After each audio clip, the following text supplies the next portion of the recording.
Well. It is time. This should be very interesting. And before I start, I must say, one of the comments that I got the most, I noticed, from my reviews on Ahsoka, because a lot of fans were like, hey, might be woke, there's a whole lot of damn women in these trailers. So the thing is that what people were saying is, well, then you've never seen Rebels. You've never seen Rebels. You've never seen Rebels. You've never seen Rebels. If you saw Rebels, you'd be more connected to the characters. If you saw Rebels, you would realize that all the men were killed. All I have to say to that is, it's Disney. Companies make plans sometimes 10, 15 years in advance. It's Disney. You think it just happened to pan out that way, that the guys died and more women were left? The Force is female!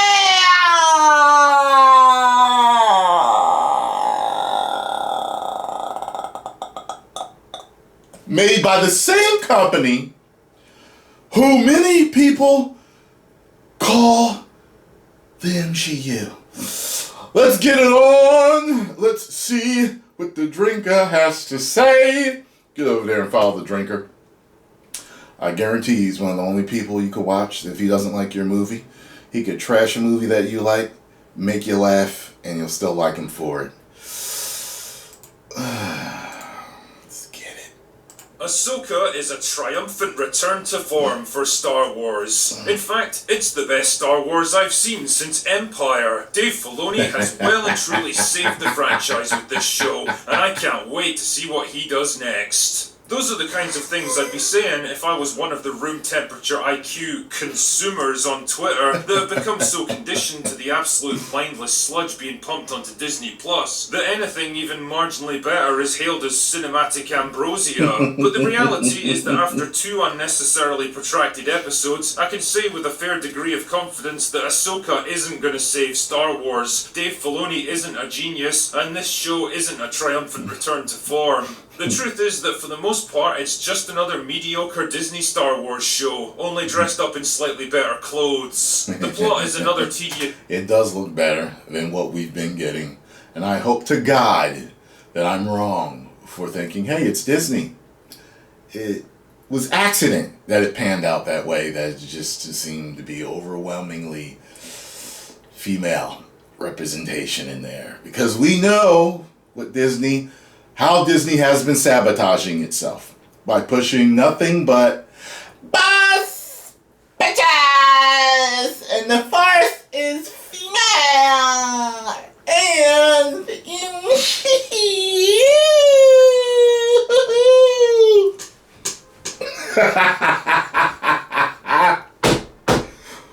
I hope I'm wrong. I hope I end up saying, this is the greatest Star Wars series I have ever watched. And that's saying a lot, because I've seen a lot of Star Wars, yeah. Woo! A series of fetch quests about the hunt for another MacGuffin that'll unlock another map that'll point the way to another missing legacy character in exile, another doomsday weapons being constructed by another bunch of Imperial wannabes, and it features another flat, uninteresting protagonist with all the personality and charisma of an unbuttered ham sandwich, and it's all held together by a heady... People that like butter on their ham sandwich? Woo! That must be a Scottish thing. Combination of convenience, contrivance, and the sheer willpower of the writers. Even worse, it pretty much demands that you watch not 1 but 2 animated Star Wars shows just to understand what the fuck is even happening. Because damn man, it certainly doesn't waste any time filling in the blanks for you, not when there's far more important things to do, like, walking, and looking, and more walking. And straight away, you know this isn't going to be a show that's big on logic. The first episode... Sounds like you found some of it boring too. Maybe even a lot of it. Like a lot of us did. I mean, if you loved it, more power to you. But let's not fight, guys. Why can't we just all be Star Wars fans and, hey, I liked it, hey, I didn't like it. And we can move forward instead of trying to destroy each other online. So it kicks off with a former Imperial loyalist named... I did like that it had a crawl. I meant to mention that. And another thing that I meant to mention, it looks like her lightsabers, one is longer than the other, similar to how samurais would carry those two katanas, one being a little smaller than the other. I thought that that was actually a nice touch. I remember I could have swore both of hers were the same size before. Morgan Elspeth. Oh, come on! Wait, what? That's her name? That sounds about as Star Warsy as Angus McDougall.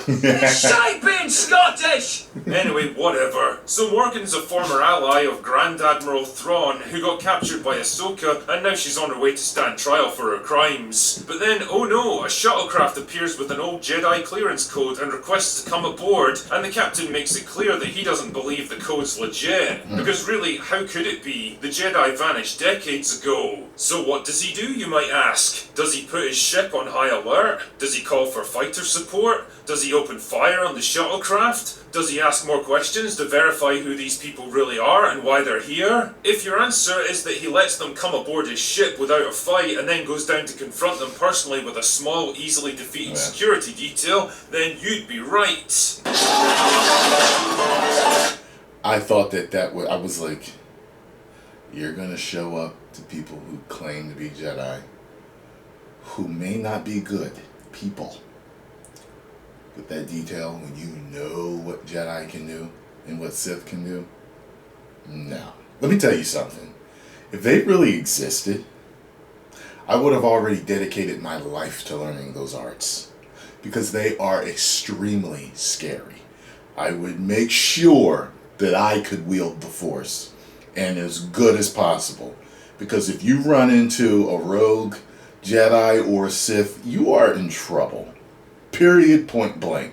The fact that they can choke you just by thinking about it, or crush you, or tear you apart, or throw you off of a bridge, all it, the mind tricks, make you give up your money on it, you need to learn these things, okay?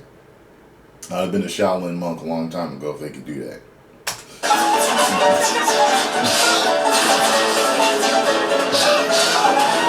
You know, I've seen plenty of characters make dumb decisions before, but it's rare to see them openly acknowledge how stupid they're being, while also pretending that they're actually smart and one step ahead of their opponents. Truly, a character is only as smart as the person writing them. Anyway, so they all get killed by Ray Stevenson and his learning disabled apprentice, and then they free Morgan, who turns out to be a witch.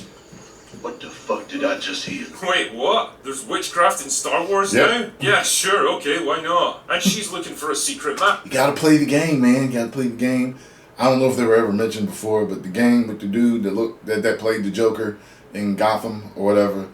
Yeah, you encounter these witches that know how to, they use the Force. That's their magic. They know how to use the Force, so I guess they use it in a specific way that is different from Jedi or Sith. And yeah, I think they were maybe written about in the expanded universe. I don't think they're an invention of the game. But yeah.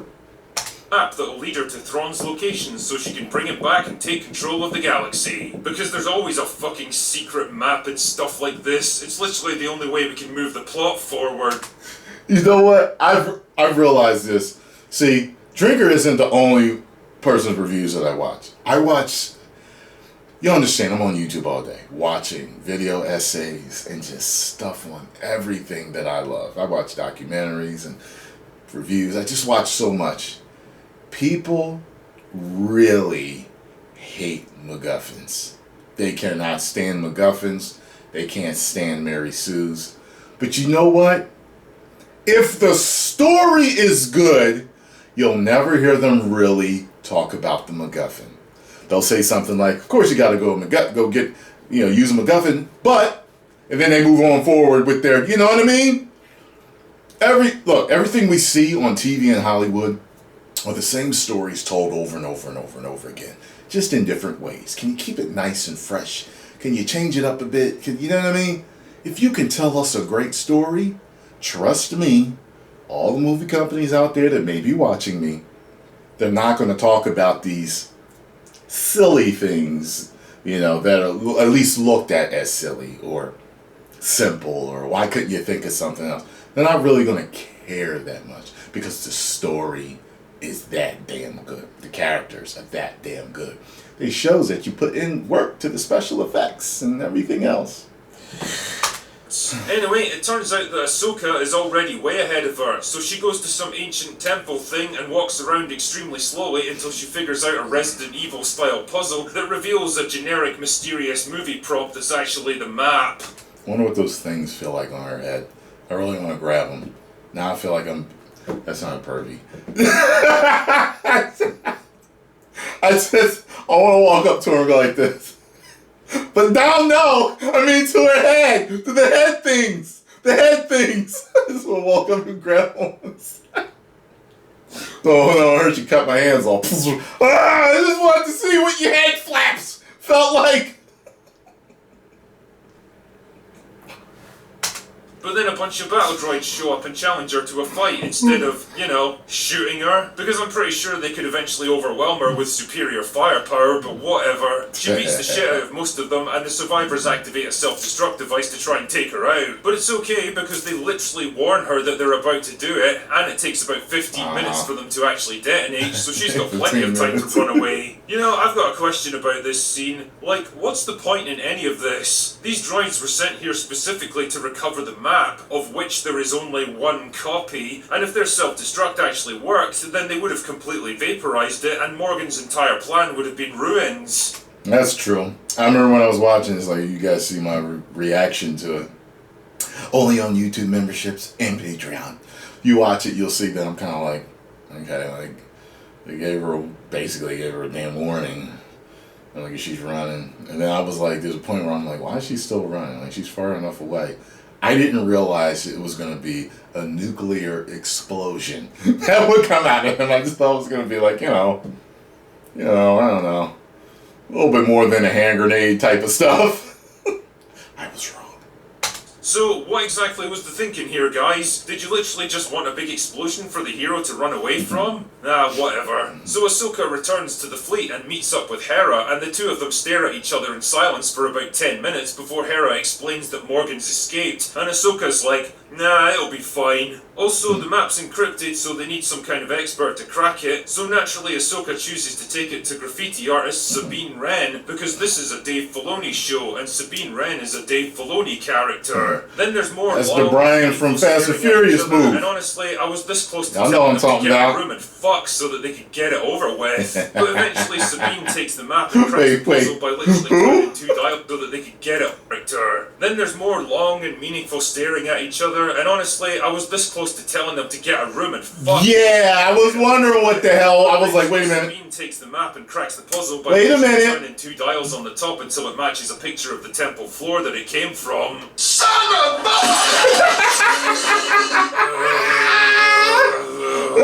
Fuck off, show. Even a random chump like me could have figured that out pretty quickly. Shit, man, you probably could have solved it just by randomly turning the dials on top until you hit the correct answer. Anyway, then developmentally challenged Sith apprentice shows up and challenges Sabine to a lightsaber fight. So naturally... See, he knows, like, she acts like something's wrong with her. I told y'all. She loses and gets impaled through the gut with a lightsaber. Here we go. What the hell is it with them? Everyone survives lightsabers now. What is that? I mean, Reva is nowhere near as cool as Qui-Gon. In no universe is she as cool as him. He gets taken out by... She got stabbed in the gut twice. When she was a child and as a woman. And she still lived. Bull! Or like he would put in here, I smell shite. I think I smell shite. Shite. Yeah! What in the hell? And I was like, she's probably gonna live. First I was like, oh, they killed her off. Oh, okay. And the next episode, she's in the Galactic Hospital. And I was like, that's the first time I think I've seen a hospital in Star Wars. Like, I've seen them in sick bay, healing after, I don't know if Padme was in a hospital or not when she gave birth. I don't know if she was in the hospital or not, but I don't know. I heard there's a meme out there where like all the Force ghosts are watching the Star Wars movies and shows, and Qui-Gon, they get to Qui-Gon watching watching Obi-Wan. He's like, this is boy. And developmentally challenged Sith Apprentice escapes with the map. But it's okay though, because by the next episode she's right as rain. Bullshit! You know, I'm old enough to remember when blades of superheated plasma energy actually caused serious and permanent damage to people. Yeah. It is.